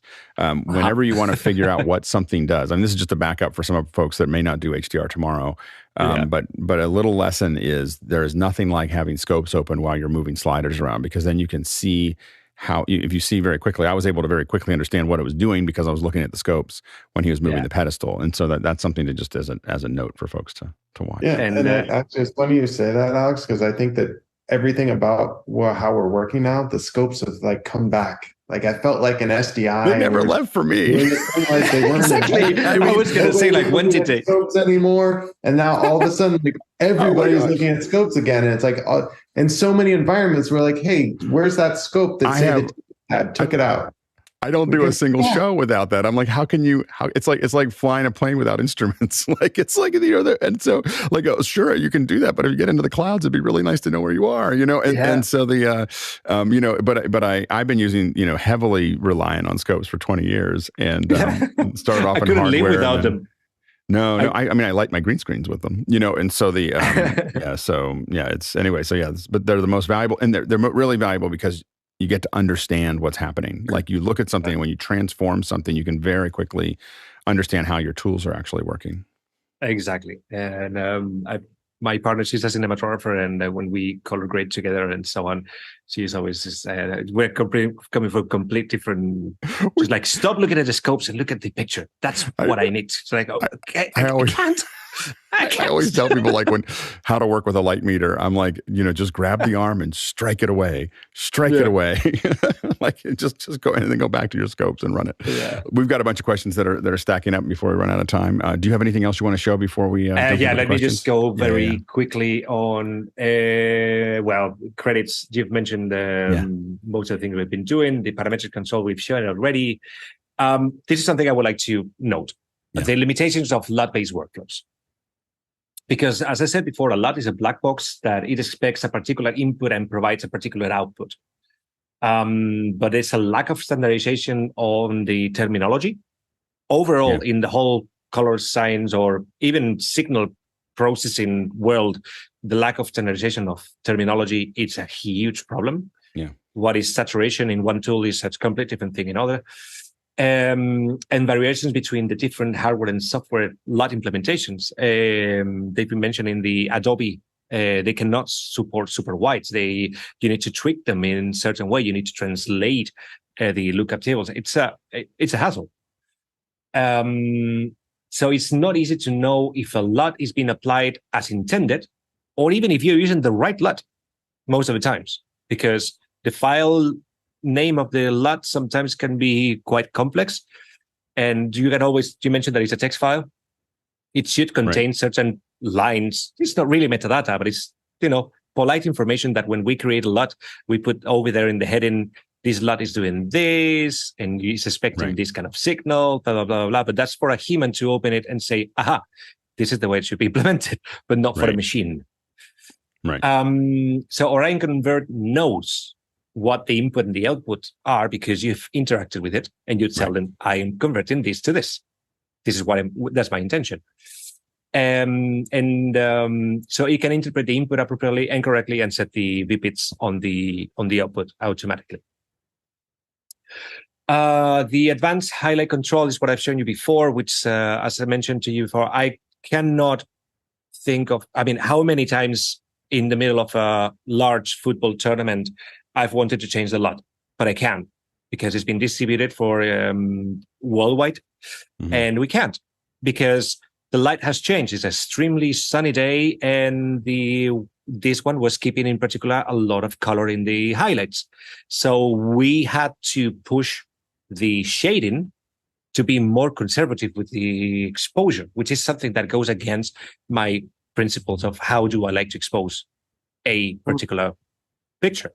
And I think that's a good point and a challenge from like both of your backgrounds from film to television, right? And how the audience like experiences a film, right? You go to a theater, it's a set environment, it is what it is for a given period of time.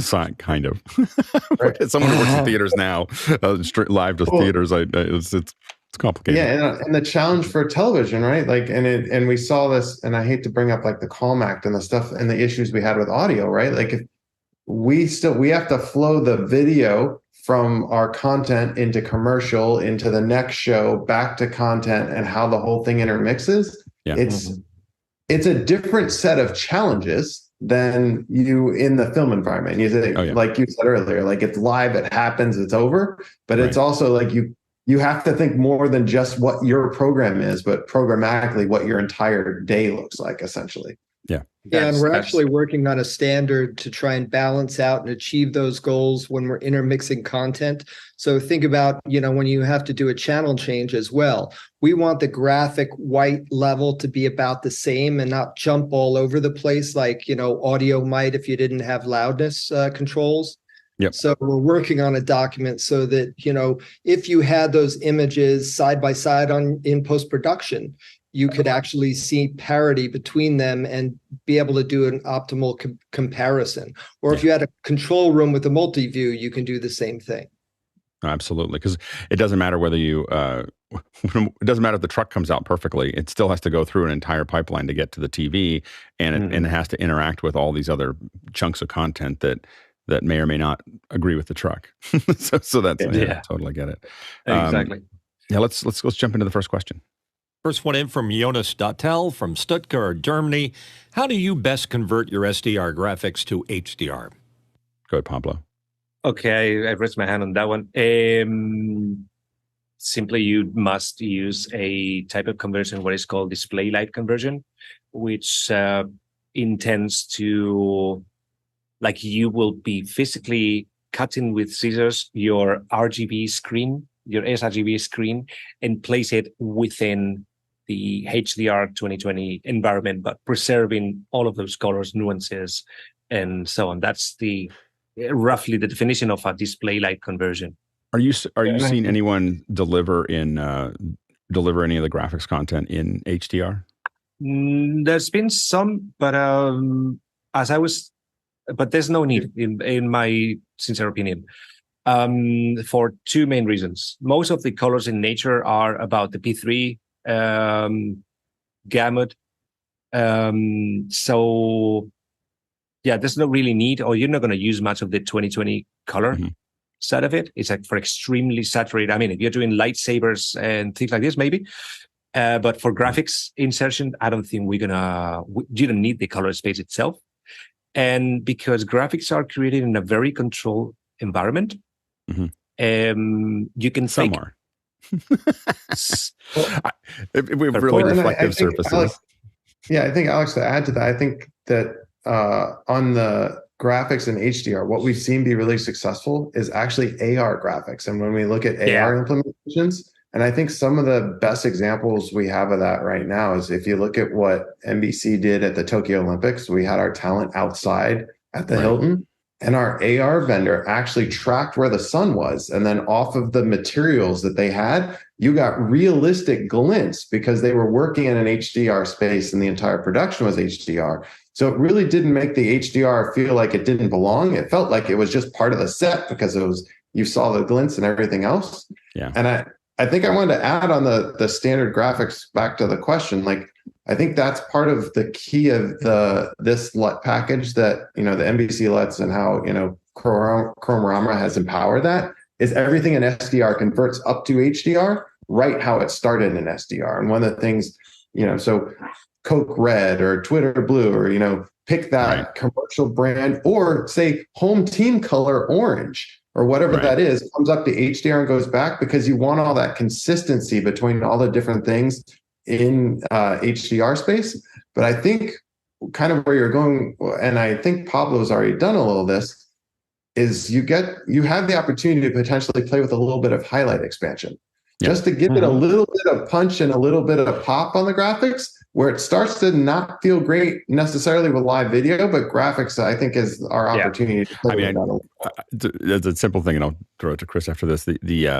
I'm building countdown clocks for our show, and we're about to start broadcasting once a week in HDR and 5.1. So I'm capturing an ambisonic, and then I'm taking a HDR probe for the reflections, and then I'm putting those into a HDR background plate that I'm shooting all together. So you kind of hear the birds or you hear whatever's around you and you see this thing. But that I feel like I want to generate in HDR, to deliver back to it because of the reflections and so on and so forth. Go ahead, Chris. Yeah, so the hard part with graphics is if they're still graphics, they're typically full range. So that's at 100% of signal level. If we have video, we've got an additional 9% that we can tweak with. And sometimes some of that can be stretched a little bit for highlight expansion. But if you are not subtle, then you can really get some garish HDR video if you stretch too much. So it's really, really important to be gentle and selective. So some of these changes, I would say, are subjective, and you have to be very, very careful what you're going to apply it to. For instance, if you had a graphic that's full screen white, you do any highlight expansion on that, and it's just going to move everything up. So it's a delicate subject there. Yeah. And that's maybe what I was. something, Alec, we take a whole. We'll do one of the HDR sessions and we'll focus on graphics. I mean, it's something we talk about. I think we have one planned. I think so. Yeah. So sure. We'll definitely dive into that. That'd be great. Well, count on me on that one. I can do the demo. Yes. So just going on to just finishing the topic of what Michael was mentioning on you can do some subtle expansions. This very multi-sports event that happened in Tokyo in 2021, with the graphic team, we agreed on where graphic white would be, and then using that extra headroom that we have up to 109%. And just basically we create an expansion of the highlights. So we were faking for specific effects like metal effects, shiny. We were using that to then expand that into the HDR realm. So it's really easy to fake it and to fake it well. But you just need to kind of reverse engineer the maths a little bit and talk with your creative team, and you got it. Next question. Roscoe Jones from Madison, Indiana, asking, please elaborate a bit about the terms deliverable agnostic and camera agnostic and how both relate to the color conversion process. Do they work in unison? I think he's talking about ACES. That's the only color work pipeline or framework that I know that it's agnostic. Right. In terms of camera and deliverable. And of course, in the film world, that's the yeah. And it is agnostic because it's just placing everything into a very large container. So this gets a little bit back in, it puts it all into the container, gets everything, it converts whatever it's going into this large container. And if you keep on adding those things to that container, and you get them so that they all look together there, then you're coming back out. And it's a little like what Chris, I think, showed a little earlier with going to, it's not the same, but it's similar to putting them all into a 2020. It's larger than that. The AP0 from ACES is larger than the human locus. So it's a triangle that actually compiles all of that horseshoe that we've seen before. But the other difference is, the other difference is that ACES is scene referred. And so when you look at the container, we were talking about ITP PQ BT 2020. That's an absolute container, being that it's using the PQ transfer function. So it's a little bit different. Right. Yeah, which being purely scene referred is the only way to be agnostic. It's the only way you can remove the camera from the equation and go back to the scene. That's what basically camera agnostic is related to. Next question. Jonas Dottel from Stuttgart, Germany. For a pipeline that should both produce HDR and SDR, would you convert all sources to HDR and then do an SDR downmix at the end of the year, or would you do it in SDR and up convert to HDR at the end? Go ahead, Michael. Yeah, I think so. What our suggestion for the single stream workflow is to take all of those SDR sources, move them up to HDR, make those creative decisions, work all the way in HDR. And then once you have that, we'll call it HDR master, you can then get from HDR to SDR deliverables. You can do HDR deliverables on any number of formats. So if you're, if it's a live TV show in your HLG, you can convert to PQ for distribution. You can pretty much do anything once you start at HDR, and it gives you that leverage to actually work in the HDR space, which you wouldn't get as if you worked any differently. And go ahead, Pablo. And on top of that, I always explain it in an easy term, which is it's always easier to destroy than to create.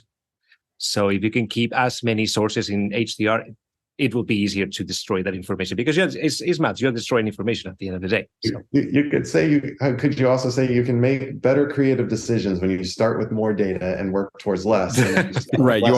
And work the other way. That's what we often talk about. You can't get it back. Like once you throw it away, it's not there anymore. It's gone. So absolutely. Next question. It's a question for me. How can I incorporate this tech into my Sony S-Log3, Adobe After Effects, Adobe Premiere, and create a workflow that works well? Do you mean the technology, the Orion Convert that I've demonstrated? Yeah, I'm thinking that seems to make the most sense. I'm a total newbie to this, so I admit not knowing. So we have just implemented S-Log3 into the bunch of conversions that we can support at the moment. The plugin for Adobe will work both in Premiere or in After Effects. and that has its own user manual, because bypassing the color management of Premiere ain't no easy task. But we've managed to do it. But it's not easy to do these color managed and using super white and super black data in Premiere. But we are delivering with the plugin how to set it up and how you need to set up your timelines and so on. Because basically we need to bypass or undo, better said, the automatic color management that Premiere has on it, and you cannot get rid of it. Good, Chris. Yeah, and in terms of After Effects, I think there's a bunch of work for Adobe to do there that we're waiting for around color management. So hopefully we get to the point where, we have all the tools that we need. And right now, would you say that the software platform that's most geared for this would be Resolve? I would say that's probably the most rigorous. Partially because of its pedigree. I mean, that's what it's designed to, that was what it was designed originally to do. I would say yes and no. And I would say to you, to also answer the question, stuff you can do now, what Chris has done on the GitHub that's shared. So there's LUTs formatted for Avid, for Premiere, for Resolve, so that like the headers he talked about before that properly handles the conversion. So without having the, obviously you want to get to the Orion engine for all this stuff that it does great, but there's also those LUTs formatted in the other correctly for each one of those platforms. And I believe, as much as we're looking for vendors like Adobe to continue to evolve their products to support this, I think a lot of work's been done. Like, for example, in Premiere, there's a lot of people editing right now HDR in Premiere. You just, back to that conversation earlier about your scopes, you got to be really careful, because when it tries to auto-magically help you do things, it doesn't always do the thing that you intended it to do. Magic is like that. Next question. This is from Sharon Baruch in Port Hueneme, California. What's the difference between an ST, a BT, and an REC? A REC. Good. BT I'm new to this, and some of these have the same numbers, so I'm confused which is being talked about and why or what I do with these on shows when I work. I think I can answer that question.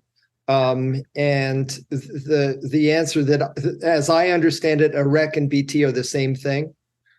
So BT 709 is the same as REC 709. REC stands for recommendation. And the complicated part is if it starts with ITU-R, it could be an ITU recommendation or a report. And it's hard to figure out which unless you pull it up and look at the header in the file itself, and it'll then say it. And was ST mentioned? It wasn't. Okay, well, ST go ahead and elaborate though. Yeah, go ahead. It's empty. Yeah. Right. Next question. Next question coming in from Carol Kozemanter from Saxophone, North Carolina. What cameras are best for loading LUTs in the camera for live event and use instead of having a traditional shader in engineering? If you're just using the cameras for recording, is it better to just use the LUT in the post and for monitor calibration? Oof. It's a pretty long... but I'm going to raise my hand. Sorry. I jumped in before. Yep, no, it's all good. All good. Damn it, I forgot to do it. What cameras are best to load in LUTs? The only cameras that you can load LUTs into are cinematography-based or cinematography cameras. So either any of the Cine Alta family or cameras that are basically coming from for that kind of use. Now, do you... Well, I guess one question. I was just going to say, but no one looking at our time, could we say that, Pablo, would it be fair to say it's really based on workflow, right? Like in a film-based workflow where you have the time to utilize that creative control, shooting as close to raw as possible so that, your DIT, whoever's grading, has all that leverage is most beneficial. In the, like, as Alex said earlier, in that live environment where we are like fired up and go, the LUT is already on the camera, because like if this is a live sports event, we're shooting an HLG and it's, it is what it is, and we don't get all that extra time to grade that you would, Yes, but if you think of on a workflow, on a single master workflow, basically you're shading looking through a LUT, which is pretty similar to what we've been doing in cinematography with the LUTs built into the camera, into the viewfinders and so on. Mm-hmm. So I've been creating looks for cinematographers for years and years for them to have a close resemblance on how it's going to look like later in the grade and to expose accordingly to that. So creating LUTs that were with exposure compensations minus third of a stop, Right. minus half a stop, and things like that to open more the raw. And basically you open due to the opposite. And for in the live environment, for some of the stuff that I work on, when we want to match cameras that don't have LUTs and aren't going to match those other cameras, we found that running them through a LUT box of some sort and applying those LUTs allows us to take them into Resolve, match them to the cameras that we have, and then put that LUT in there in a pass-through so that we can get GoPros and other things to look as close to other cameras as possible, as opposed to, it was just hard to shade them otherwise. We have a lot more control in a LUT than we would in a typically even a color front environment. Correct. Go ahead, Chris. Yeah, and I just wanted to very quickly mention that there are some broadcast camera CCUs that do support LUT conversion now, but that's fairly recent. Yeah, no, absolutely. Last question for the hour. Douglas Carmichael asking, you mentioned Resolve support for Orion Convert. Is that for both the free and studio versions of Resolve? Go ahead, Pablo. It'll be a plugin, so I'm not sure I don't know if the free version has plugin support, which I think it does. So then there you go. Yeah. That's the answer. I actually don't know. I said that, but I realized all my versions are studio, so I don't. But it does mine too. HDR, right? You buy 15 Blackmagic cameras. You have a lot of studio laying around, so it's just. It does support HDR, but I don't know if you can load or install plugins and use them with the free version. That's something. If that's the case, then it will be for both, and if it's not the case, it will be only for this studio. I'm afraid. Chris, Pablo, and Michael, it's just amazing to have you here. Thank you so much for taking your time out and joining us. It really having us. Yeah, it's just really fantastic, and I think it's helping a lot of people here watch, both now live and as people start to watch it later, really start to get their head around this. And I think it's just so important for our industry for more people to understand it, understand what's actually happening there, even for me to understand it better. So, and thank you, Alex, and the entire Office Hours team for putting this together and having us on and giving a platform to talk about it. And I speak for the three of us. We're always happy to be here. I think this brain trust that between Pablo and Chris have really helped this industry get to where they are today. And for everybody else listening, you can find all our info in various places. Definitely reach out and ask questions. We're all, as you can tell, we all love this topic and are excited about it. Yeah, absolutely. We traveled 42,000 miles today, 68,000 kilometers, and that is 338 million bananas for scale. That's an interesting measure. A little Reddit thing here. Thank you so much to the panelists. We can't do this without you. Thank you to all the people who asked questions, all our producers that asked all the questions, and thank you again to the incredible team. This is a huge team that's global, that develops the software to run the show, that manages making sure people are ready for the show, and that actually runs the show from all over the world. So thank you all for your contribution. Let's go ahead and jump into After Hours. Take care, everybody. Oh, that was great. Bye. Really good. Thanks, guys. Alex, awesome. Hey, really lovely. Very nice. Really nice show. Everybody. Yeah. Nice Thanks to for see the you guys work you virtually. guys do. Thanks for the work you do. Good luck. And I have to jump out. Yep. Cannot stay until the After Hours, I'm afraid. I need to get in my car and drive about 4 hours now before it gets started. Have a good holiday, Pablo. Thank you so much. And Michael is back next week. Yeah, I must. Yeah. I'll catch you later. All right, take it easy.